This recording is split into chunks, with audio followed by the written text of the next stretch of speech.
The Deal-Makers Dinner. Sir Jim Ratcliffe, Sir Dave Brailsford and Jean-Claude Blanc head to the Ivy to work out Man United's next steps and prepare to put the whole squad up for sale with just 3 stars spared. Man United's minority owner was joined by Brailsford at the Ivy in Manchester. The dinner comes after reports Man United will sell the majority of the squad.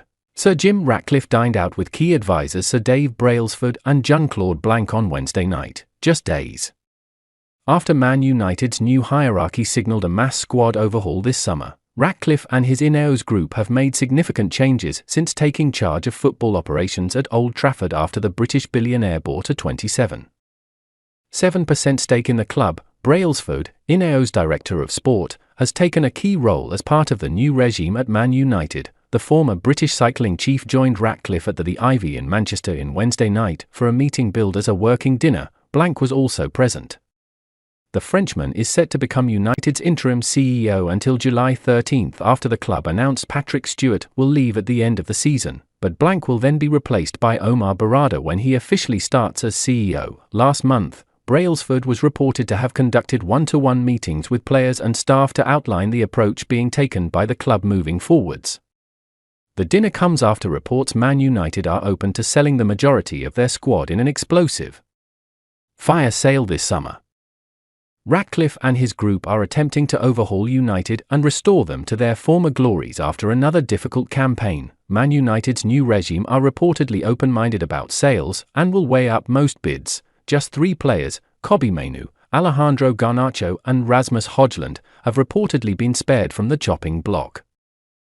United are hopeful of building a winning team around the young trio in the future. The approach follows a difficult season under Erik ten Hag.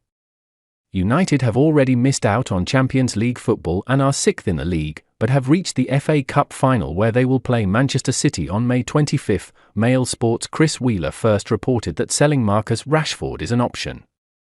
With 100% of the profit from trading homegrown players going toward complying with FFP regulations, a sale may fit into Ineos' commitment to a fierce economy drive. Paris Saint-Germain, who held talks with Rashford's representatives 2 years ago, are one of a handful of clubs that could realistically match his £75 million valuation and stump up for his hefty personal terms as they look to replace Kylian Mbappé.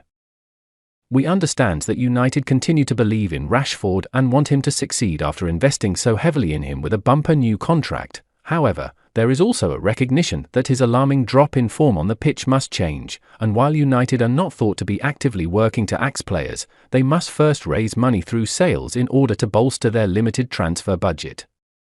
The club are believed to be keen to sign a new striker, central midfielder and right-sided centre-back, but may be unable to splash big fees like in recent years. Man United confirmed further off-the-pitch changes this week, with interim Chief Executive Stewart and Chief Financial Officer Cliff Beattie standing down at the end of the season. Ineos have already made significant changes to the football operation at United, with football director John Murtagh leaving to make way for Dan Ashworth, who is on gardening leave at Newcastle, while the 2 clubs try to negotiate a compensation package. Jason Wilcox, who worked with Barada at City as head of the club's academy, has already moved from Southampton to take over as technical director from Darren Fletcher, although United hope the former Scotland midfielder will accept a different role at the club.